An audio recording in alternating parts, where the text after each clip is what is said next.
Pada dasarnya, sistem ekonomi syariah adalah sistem ekonomi yang mensyaratkan adanya pengendalian harta di masyarakat, sesuai dengan prinsip dan nilai yang menjunjung tinggi keadilan.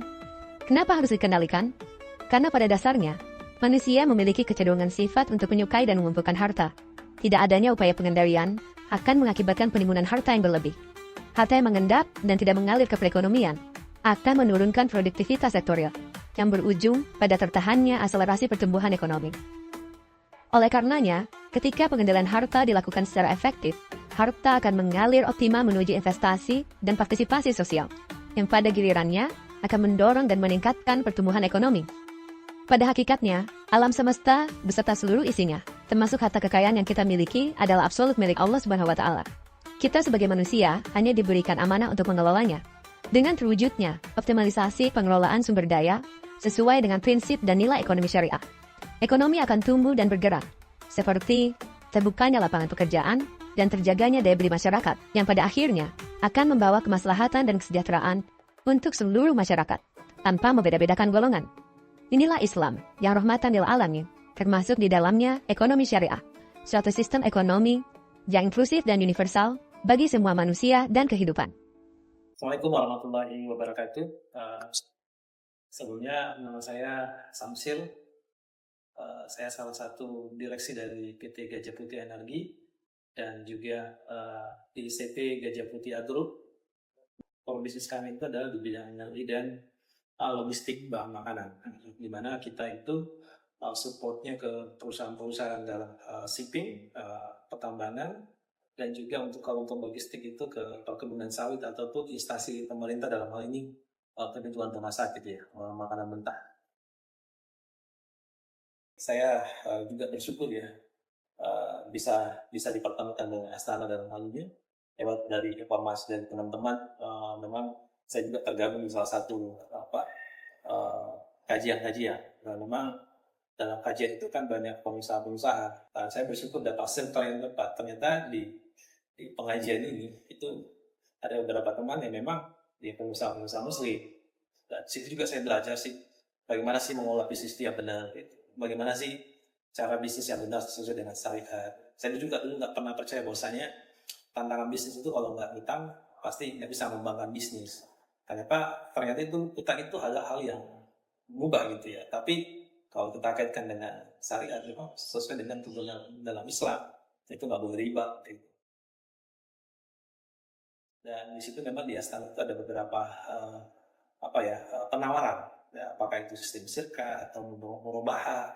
Dan dulu awalnya saya juga nggak tahu konsep sirka itu seperti apa, konsep murobaha itu seperti apa. Saya nggak tahu. Dan sini dipahamkan ternyata dalam Islam itu kerjasama itu dalam permodalan itu bisa dengan sirka. Sirka ini sangat membantu untuk para pengusaha tentunya. Dan harapannya sampai hari ini pun kita masih melakukan kolaborasi dengan Astana dengan sistem sirka seperti itu.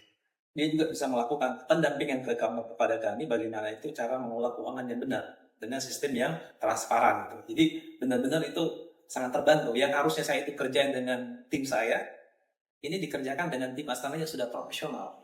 Itu sangat terpercaya dan itu sangat membantu dan memudahkan kami dalam melihat neraca keuangan kami. Sejauh mana progres kami untuk melakukan pengembangan bisnis ke depan. Jadi sudah ada, kita itu udah bayangan. Jadi kita nggak asal mengambil proyek, tapi kita itu sudah dengan lewat dari laporan keuangan itu, kita itu bisa berhati-hati progresnya gimana gitu. Apa kita bisa kembangin atau kita stop dulu deh gitu. Seperti itu. Jadi ada kemudahan dari segi pengelolaan keuangan bersama.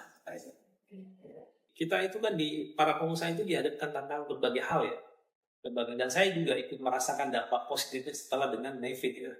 Dampak positifnya itu tadi saya sebutkan di awal, tapi terus saat saya menjalani dengan Nefit, artinya kolaborasi dengan Nefit ini menjadikan saya itu terinspirasi untuk memberikan juga inspirasi kepada teman-teman pengusaha lain yang tentunya memang punya visi dan misi yang sama, ingin lebih baik ya tentunya.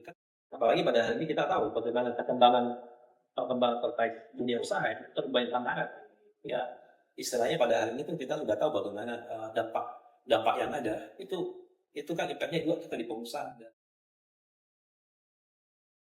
Jadi memang akad yang diberlakukan itu adalah akad yang syariah gitu. Syariah itu ya benar-benar sesuai dengan tuntunan Islam gitu. Ternyata dalam akad itu perlu pengusaha itu memahami dengan detail, dan di situ kita juga dipahamkan bagaimana sih maksud daripada akad itu. Apa program-program dari Nevit itu juga untuk mengolah itu sangat luar biasa, dan itu juga menjadi contoh dan role model pada hari ini para pengusaha bagaimana mengembangkan tim dengan benar, baik dari segi pemodalan, tim, kemudahan dalam pengelolaan keuangan yang benar, menjalankan bisnis dengan syariah. Itu juga tentunya menjadi poin penting ya. Sebagai pengusaha ataupun secara pribadi sangat terbantu ya dengan kehadiran Nevit ya. Di mana Nevit ini ya seperti saya ceritakan di awal, itu bukan hanya dari segi membantu dari segi permodalan, tapi juga membantu bagaimana kita itu mengelola keuangan dengan benar. Karena Nevit ini sendiri dia punya tim yang lengkap dalam mengelola keuangan, dan mereka punya story dan pengalaman yang sangat luar biasa dalam mengelola keuangan. Ya tentunya memang para pengusaha hari ini itu membutuhkan itu. Saya menganggap bahwasanya kehadiran Nevit itu adalah solusi bagi para pengusaha pada hari ini. Jadi ini yang dibutuhkan. Apalagi kita dihadapkan tantangan berbagai hal, dan di Nevit itu lengkap dan komplit ya dalam kita berkolaborasi, dan kita kontrolnya juga bagus. Setiap saat kita kontrol, dan setiap bulan atau dalam satu bulan itu pasti ada agenda pertemuan. Di Nevit itu udah komplit gitu. Jadi sekali lagi ini solusi bagi para pengusaha pada hari ini. Mungkin itu.